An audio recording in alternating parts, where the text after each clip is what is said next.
सुबह सुबह जैसे ही मैंने लहसुन की रेहड़ी निकाली तो मेरे मन में एक बात आ गई कि क्यों ना मैं आज 20,000 लाइक का टारगेट करती हूँ। जैसे ही आप लोग 20,000 लाइक मेरे इस वीडियो पे कंप्लीट करेंगे तो मैं 20 ऐसे लोगों को खाना बांटूंगी जो गरीब है, भूखे प्यासे हैं।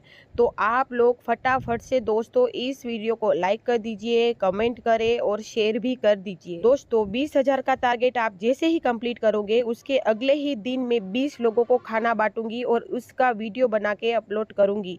आप लोग अपनी लाइव आंखों से जरूर देखना। तो फटाफट से लाइक कर